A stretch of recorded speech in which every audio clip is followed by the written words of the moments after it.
Good evening, Hannahs. Good evening. How are you all? How are you? This week we didn't have a main theme. We didn't have a main theme this week, but yesterday during our Thursday services, our midweek services, our theme was when you see a barren woman, and I just decided to share the message with you because yesterday our PA system was not very audible, so I decided to repeat the theme today. When you see a barren woman, my question being, when you see a barren woman, what comes to your mind? When you see a barren woman, what comes to your mind? Because usually when people see a barren woman, they see unfruitfulness. When they see a barren woman, they see an object of shame and reproach. When they see a barren woman, they see failure. That is what people see when they see a barren woman. But tonight I've got a different message.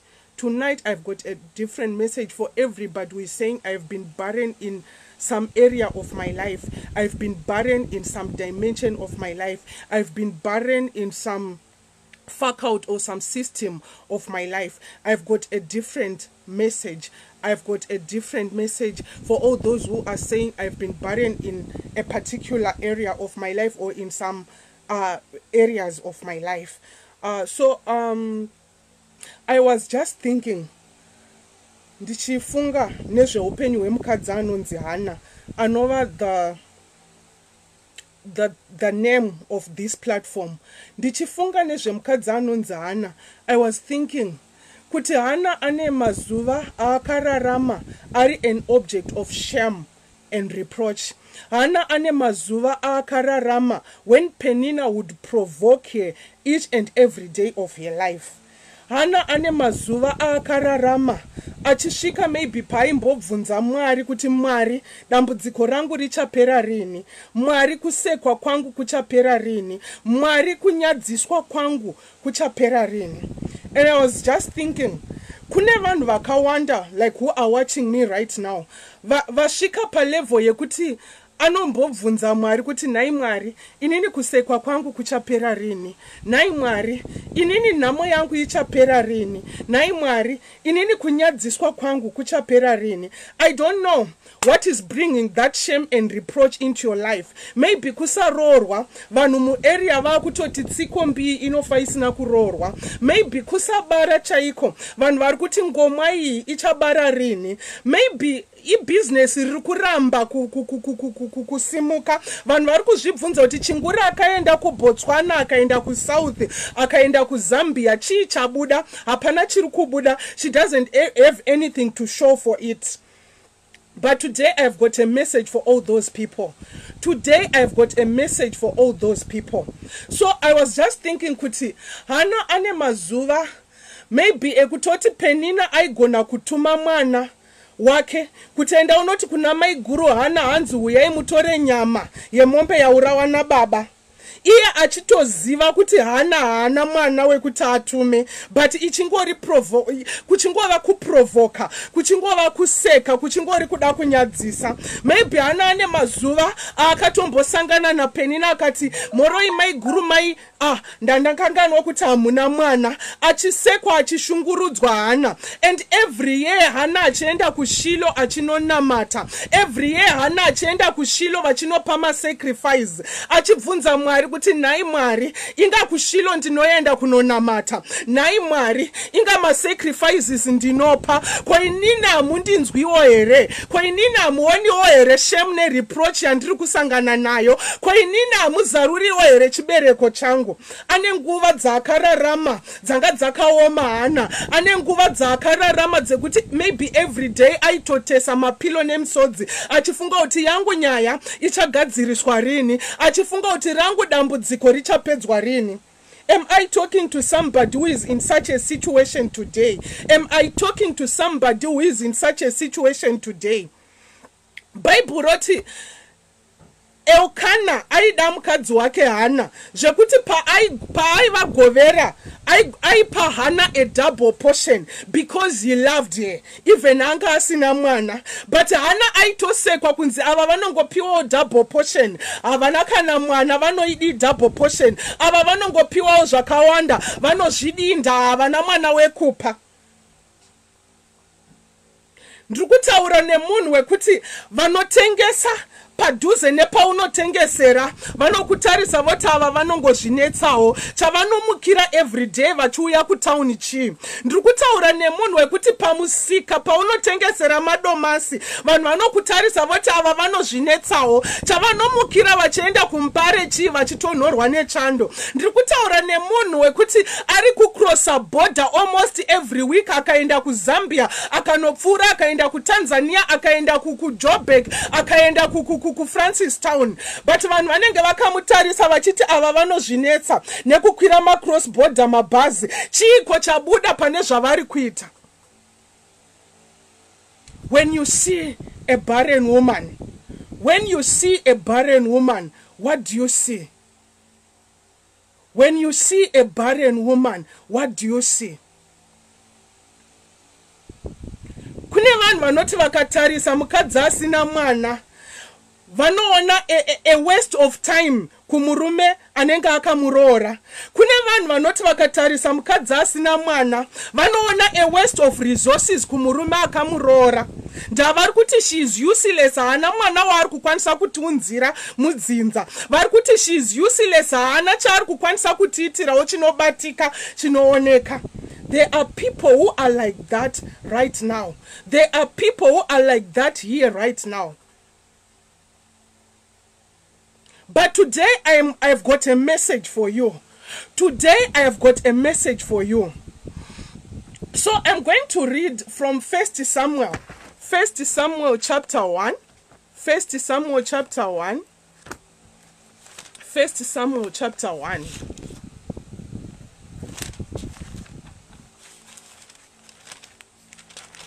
1 Samuel chapter 1 verse 1 to 6. 1 Samuel chapter 1 verse 1 to 6. There was a man from Ramathaim, a Zophite, from the hill country of Ephraim, whose name was Elkanah, son of Jeroham, the son of Eliud, the son of Tohu, the son of Zaph, and an Ephraimite. He had two wives. One was called Hannah and the other Peninnah. Peninnah had children, but Hannah had none. Peninnah had children, but Hannah had none. Peninnah had customers, but Hannah had none. Peninnah had a Boaz, but Hannah had none. Peninnah had a house, but Hannah had none. Peninnah had a car, but Hannah had none. Peninnah had a loving husband, but Hannah had none. Peninnah had children, but Hannah had none. Ndrukutaura nemunhu arikuti ma friends angu andakadzidza nawo, ma friends angu andinotamba navo vese vanodriver but ina handina mota. Munhu arikuti ma friends angu andinotamba nawo, ma friends angu andakadzidza navo vese vaane dzimba but ina handina. Vandinocrossa border navo, vandinocrossa maborders navo, vakatenga mastands, vakatenga dzimba but ina handina. Ndikutaura nemunhu arikuti ndinogeza, ndinopoda sevandinoshanda navo, ndinogeza, ndinopoda sevandinofamba navo, but handina kana Boaz anoti sisimirai ipapo.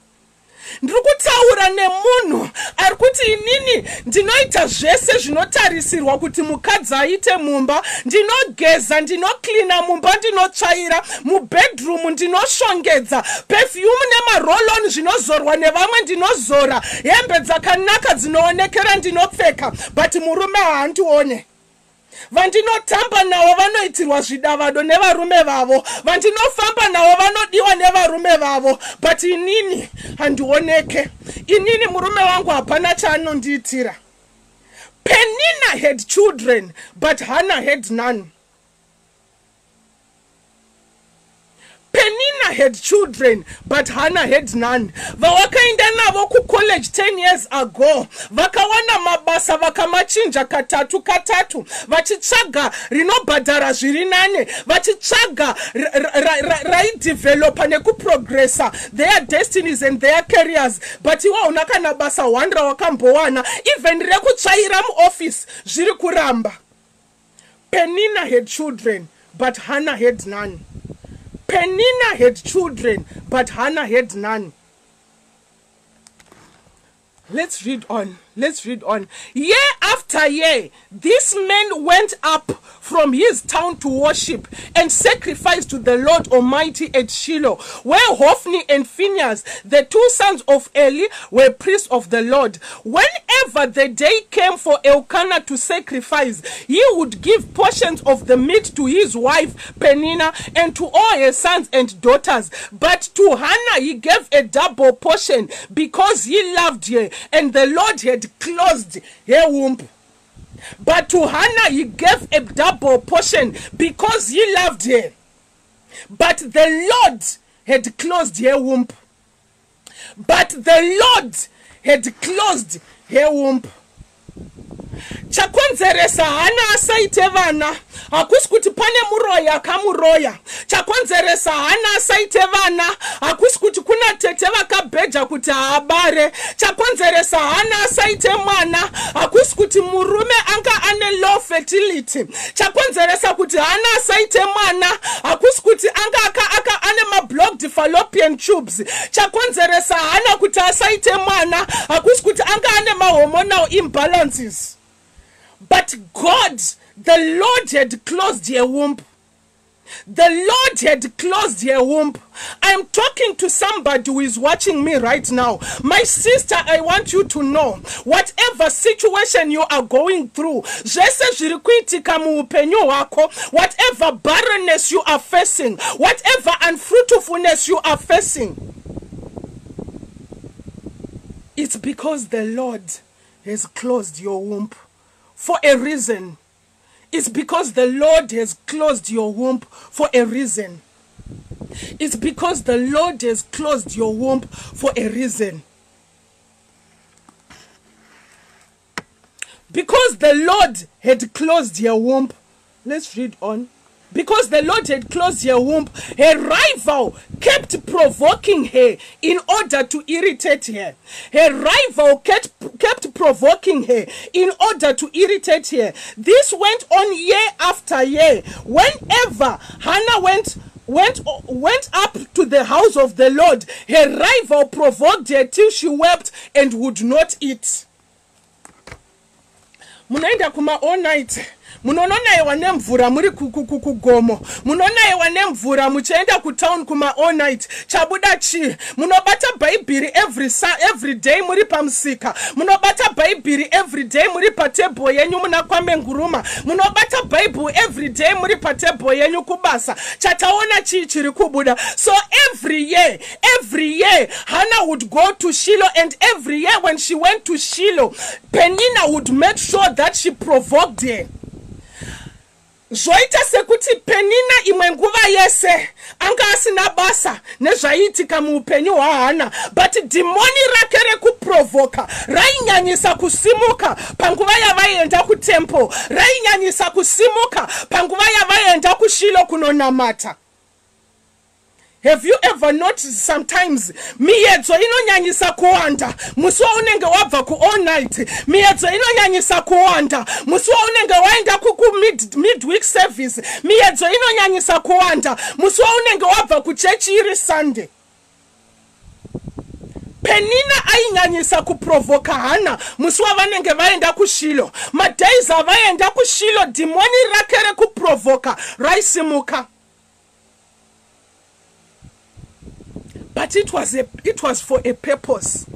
But it was for a purpose. Tendai mabande, stop what you are doing. Tendai mabande, stop what you are doing. So demoni ra Penina rainyanyisa kusimuka kana vaenda ku temberi. Demoni ra Penina rainyanyisa kusimuka kana vaenda ku church. But charaisimukira yaive nyaya yekuda kukuchidzira moto mumoyo wa Hana yekuti kana arwadziwa kana abatikana zvakanyanya achanodurura shungu dzake ari pa altar, achanodurura shungu dzake ari pa chigaro, achanodurura shungu dzake ari pa tsoka dza Jehovah pa Shiloh. My sister, I want to tell you, shamari dzako dzinokuprovoka, maneighbors ako anokuprovoka, hama dzako dzinokuprovoka. It's not for you kuti uite give up. It's not for you kuti unete. It's not for you kuti ungorwadziwa, but there is a purpose. There is a purpose to whatever that they are doing. Kukuprovoka kwavo kunofanirwa kukuchidzira moto, kukuprovoka kwavo kunofanirwa kukupa shungu. So the Bible says, after so many years of being provoked, after so many years zekurwadziswa na Penina, Hana ane gorera akati enough is enough. Vapedza kudya Hana akasimuka akapinda mutembere. Apinda mutembere akatanga kunamata. Hana akanamata kunge mukadzanga akadhakwa. Hana akanamata kunge chidhakwa. Kusvika Eli muprista ngari mumtembere ati uchasvika riniko uchinwa zvinodhaka. Hana akati handina kudhakwa, asi ndiri mukadzi une shungu, ndadurura moyo wangu, ndadurura shungu dzangu kuna Jehovha. Manero anhasi ndauya kuzodena Hana ari pano. Manero anhasi ndauya kuzodena ari kudenwa na Penina, kuti kudenwa kwako hakuendi kwega, kurwadziswa kwako hakuende kwega, kuripo pakukupusha, kuripo pakukukuchidzira, kuripo pakuraisa your zeal for prayer, kuriko pakuraisa chinamato chako, kuriko pakureviva mweya wako. zvichirwadza zvichirema, tsoka dzichirema dzichiramba kusimuka, nyadzi dzakamubata, achinyadziswa nemaneighbors, achinyadziswa nehama, achinyadziswa neshamwari. Hana akasimuka padaita tsoka dzake dzekudhonza, ndaanga ari an object of shame and reproach. Mweya wake wanga wakadzikira, mweya wake wanga wakaderedzwa, but akadhonza tsoka dzake ndobva anopinda mutempo. Apinda mutempo akadurura moyo wake kuna Mwari. Manero anasi ndiri kutsvaga Hana ari pano. Manero anasi ndiri kutsvaga a barren woman who is here. Ari kuti ndiri kuenda patsoka dzaMwari manero anasi. Ndoda kudurura moyo wangu, ndoda kudurura shungu dzangu, ndoda kumbobvunza Mwari, nai Mwari BP iri rinopera rina hamundinzwiwo here? Nai Mwari kensa iyi inopera rina hamundinzwiwo here? Nai Mwari arthritis iyi inopera rina hamundinzwiwo here? Nai Mwari ungoma uhu unopera rina hamundinzwiwo here? Nai Mwari uloja unopera rina hamundinzwiwo here? Nai Mwari upedestrian unopera rini hamundinzwiwo here? Nasi ndoda kukupenina, nasi ndoda kukupenina, nasi ndoda kukupenina. Vuma kupeninika manero anasi, vuma kusundwa, vuma kupushwa manero anasi. When you see a barren woman, so Penina akatarisa Hana, Penina achitarisa Hana, aiti dziwaidzi dzakatitangira kupinda mu marriage, but isusu takauya pasina kana vhiki tanga tatotungidzwa takutorutsa nekusvipa. Idziwaidzi dzakatitangira kupinda mu marriage, pasina kana mwedzi tanga tatosunda matumbu kudhara.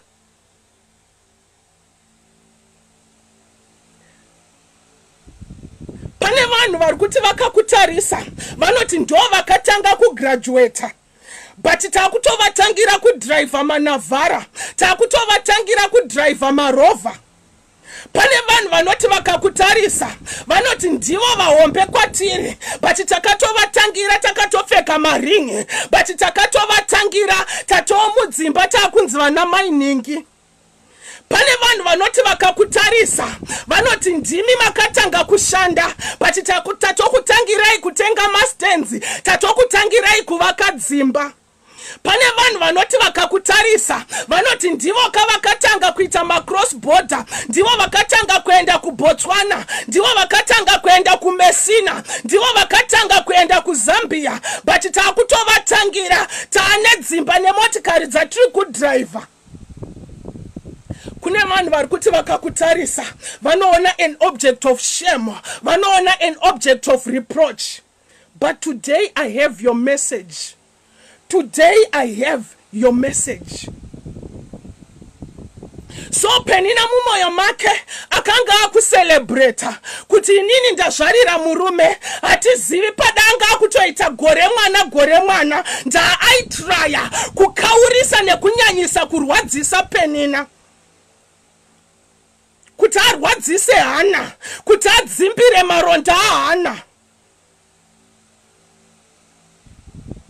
Variko vakadaro achiziva kuti iwe stand chaiyo hauna, anouya achikuudza kuti mai guru ini ndatotenga yechi3 stand ndakutonodeposita yechi4 izvezvi ndapane kamari kasara. Variko vanhu vakadaro ndakatotenga kafiti, but next week ndiri kunodeposita Benz. Iye achiziva kuti iwe unokwira Zupco, iye achiziva kuti iwe ya pedestrian, achiziva kuti business rako riri kuramba. Anouya achikudza kuti inini ndatoone 2 mabotiki muno mutauni muchiri pano patable. Variko vana Penina vanoti vakakutarisa vanoona object yekutsvinyira, vanoona object yekurwadzisa, vanoona object yekuseka, vanoona object yekushora. Vakakutarisa vanoona uri wakazvidzika, vakakutarisa vanoona uri wekuderedzeka, vakakutarisa vanoona uri chiseko chenyika. But I have your message today.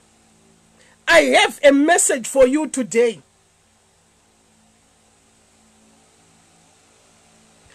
So pane nguva Hana yakanodurura moyo wake kuna Mwari.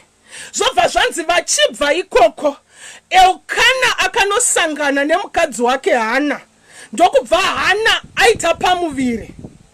Ndiri kuimagina Hana panobata pamuviri achiona 1 mwedzi wapfuura pasina zvaitika. Akatanga kuzvibvunza kuti ichokwadi haisi pseudo pregnancy here, pamwe kungofungira kwangu, pamwe ndiri kungofunga kuti ndine nhumbu. Paakazoona kusvipa paakazoona kuti akadya derere anonorutsa, akati pamwe iderere rakundiramba mazuva ano. Ndazva zvisingabhilivhike mumaindi make, zvanga zvisingabhilivhike mumusoro make kuti ndini here ndajambira period, ndini here ndaskipa, ndini here ndisina kuriona ropa mwedzi uno. Ndobva Hana atanga kuona dumbu rakukura. Ndobva Hana atanga kuona dumbu rakukura. Ndobva Hana atanga kuona dumbu rakukura. Kusvika day raanonopona mwana. Kusvika zuva raanonopona mwana. Testimony ya Hana yakafanana vanoita zvebaking. You know what I'm talking about. Do you know kuti kana munhu anobeka achibeka sponge cake haritori madays, sponge cake haridi kumachuwa. Sponge cake rinobekwa rigogona kutoita the very same day, rigogona kudyika the very same day. But Rahana keke rakanga risiri sponge cake, Rahana keke ranga riri fruit cake, Rahana keke raitoda mwedzi kuti rimachuwe, Rahana keke raitoda mwedzi kuti rigadzirwe. Ndaraipinda ma-ingredients akawanda, rapedza kubekwa raizoda kumachuwa kuti rizonyatsotesta. My God, am I talking to somebody? Am I talking to somebody today? So I want you to take note. Kuti Penina nyange zvaka aivadurura vana, Penina nyange zvaka akagona kana kuita gore mwana zvakafanana nezvanga zvakuitwa na Leya kuna Rachel achizama kumusvotesa, achizama kumurwadzisa. But ndoda kuti ubate chinhu ichi. Vana vaPenina pada vaizikanwa na iye Penina na Elkana murume wake, vagozikanwa na Hana maiguru, vagozikanwa nevanhu vaigara munharaunda yavaigara. Ndo kwaizikanwa vana vaPenina, ndo kwaizikanwa vana vaLeya. But Bible roti panobarwa Samuel akakura akava muprofita wa Mwari. Israeli yese yakazviziva kuti kune muprofita azvarwa pageneration yedu, kune muprofita wechokwadi abarwa for our generation. Israeli yese. So vaPenina vana vanouya vari ma-local champions. APenina ma-testimony anouya ari ma-local champions. APenina ma-breakthroughs anouya ari ma-local champions. Vane tuma business twavo tunozikanwa pa mashops ekuwadzana 5. Vane kaka flea market kanozikanwa pa mashops epa Warren Park D. Vane ka tuck shop kanozikanwa nevanhu vemuraini mustreet mavanogara chete. My God, am I talking to somebody? Ane ka table kake kari pa mashops emu community maanogara. Ane ka impa ka 2 rooms ka flat kanozikanwa nevanogara padhuze naye chete. But ari kukutsinyira, but akakutarisa anoona an object of shame, akakutarisa anoona an object of reproach. When you see a barren woman, what do you see? When you see a barren woman, what do you see? I'm here to change your mindset. I'm here to change your way of thinking today.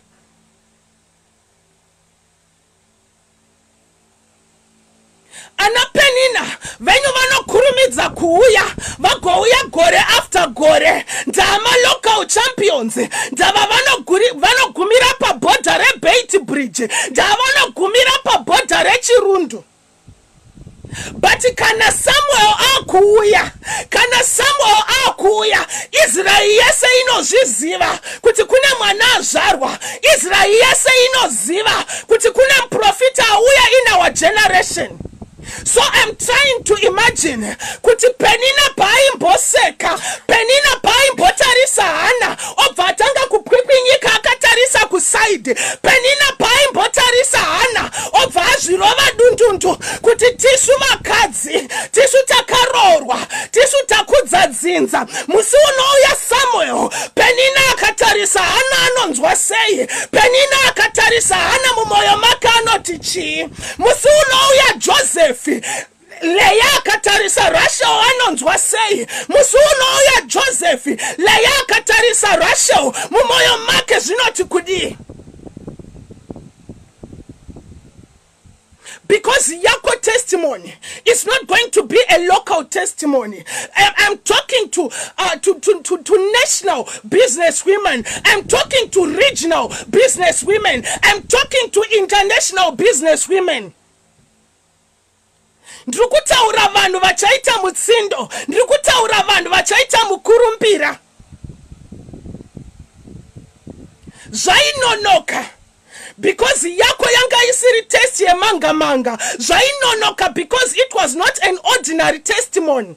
Yours is an extraordinary testimony. Yours is an extraordinary breakthrough. And inotora time kuti igadzirwe, inotora time kuti inyatsomodwa, inotora time kuti imature.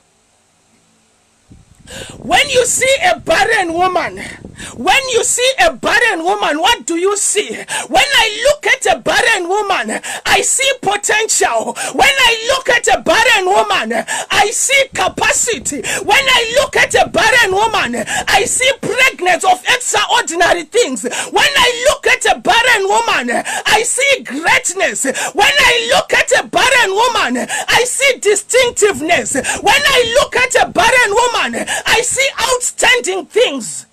When you look at a barren woman, what do you see? Pada anangane mazuva ekuti kana achifamba vaimupfuura nemota dzavo vachimudira madhaka, vaimupfuura nemota dzavo vachimudira guruva. Ndavaiti mukadzi ngomwe asina mwana anopinda mumota mani, isusu takagara mumota dzevana vedu.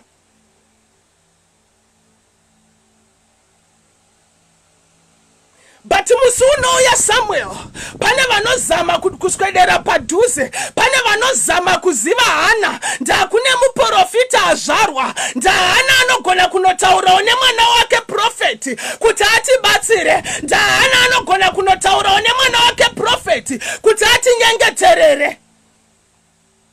When you see a barren woman, what do you see?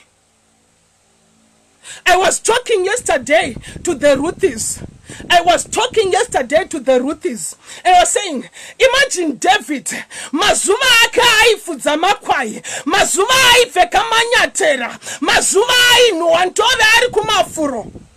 Vasikana vaisangana naye obva ati nhaiwe ndinokuda, vaimupindira vachiti chii, siyana neni, unoti dii uchinhuwa ntove, unoti dii wakapfeka manyatera.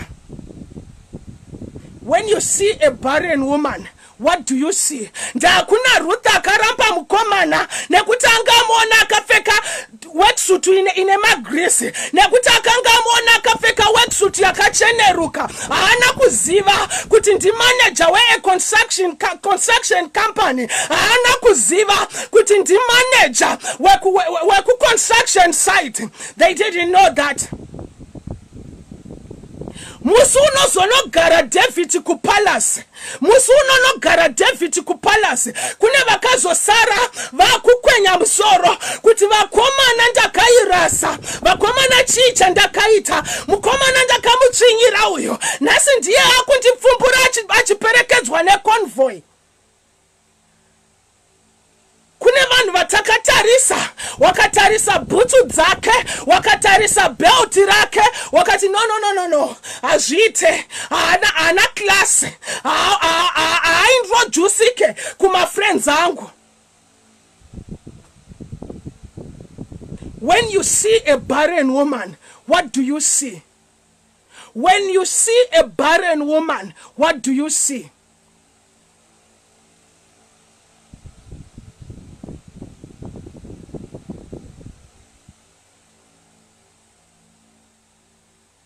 Ndoda kutaura na Penina weupenyu wako, ndoda kutaura na Leya weupenyu wako, ndimuudze kuti zvenyu zvaikurumidza because it was ordinary, but zvake uya hazvikurumidze because it's extraordinary. Zvenyu zvaikurumidza because there were local things, zvake hazvikurumidzi because there are international things.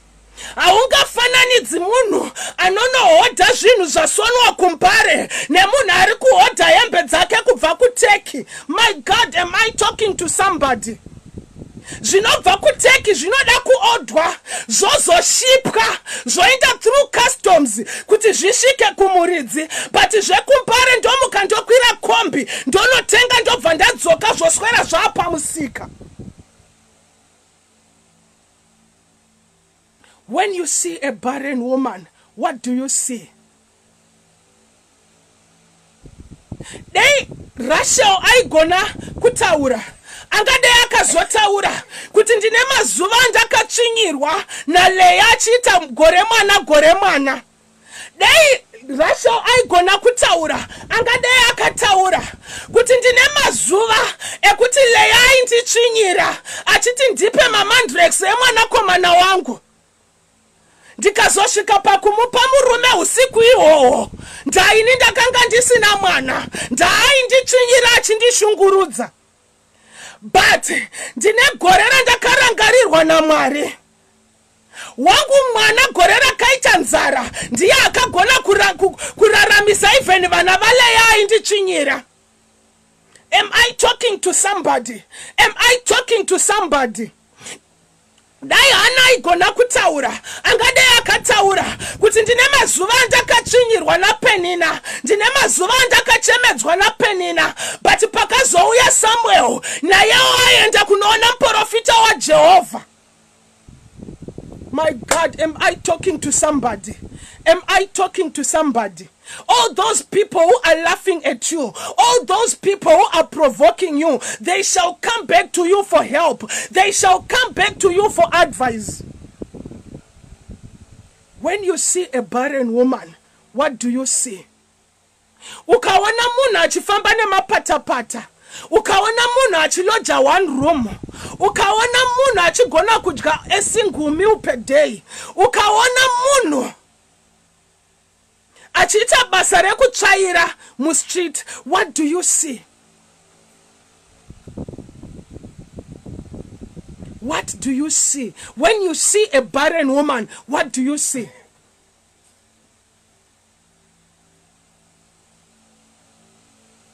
I'm here to change your mindset tonight. I'm here to change your mindset tonight. Ngazvisakuchemedza, ngazvisakurwadza kuti vamwe vave nemota nhatu iwe usina, ndaiwewo pauchaitengera inenge iri Rover. Ngazvisakurwadza, ngazvisakuchemedza kuti kune vaita dzimba nhatu kuwadzana, iwe paunonoitenga inenge iri kuBrook. Ngazvisakurwadza, ngazvisakuchemedza kuti kune varoorwa iwe usati waroorwa, iwe paunororwa urorwe nechidhakwa, unororwa nemurume anonamata, unororwa nemurume ane zvese, unororwa nemurume ane rudo. Ngazvisakuchemedza kuti kune vane vana 5 iwe usina asi makarorwa at the same time. Ndawako iwewe paanouya ari an extraordinary baby, you will be a 5-in-1. Am I talking to somebody? Am I talking to somebody tonight?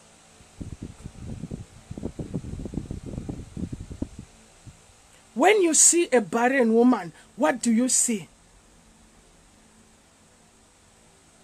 When you see a barren woman, what do you see?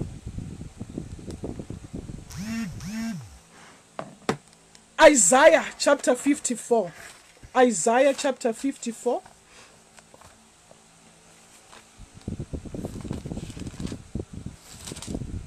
Isaiah chapter 54. Verse 1. Sing, barren woman. You who never bore a child, burst into song, shout for joy, you who were never in labor, because more are the children of the desolate woman than of her who has a husband. Sing, barren woman. There is something that God is about to do in your life. There is something that God is about to do in the life of a barren woman. God is going to give you a new song. God is about to give you a new song. God is about to give you a new song. God is about to do a new thing. Go and read 1 Samuel chapter 2. You hear Hannah singing a new song. Ndopa notaurwa na Hannah kuti zvokwadi Mwari vanosimudza marombe kubva muguruva. Go and read, go and read. God is about to give you a new song. God is about to change your story. God is about to take away your shame and your reproach. God is about to take away your pain. God is about to heal you. Is there any barren woman tonight? Is there any barren woman tonight? You are about to push. You are about to give birth. You are in labor right now. Something new is about to happen. We are in the last 24 hours of our 72 hours. We are in the last 24 hours of our 72 hours. Something is about to happen. Something is about to happen. A new song is coming. A new song is coming. A new song is coming.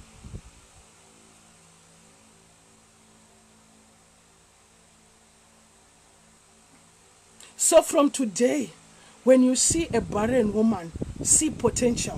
When you see a barren woman, see extraordinary testimonies, extraordinary breakthroughs.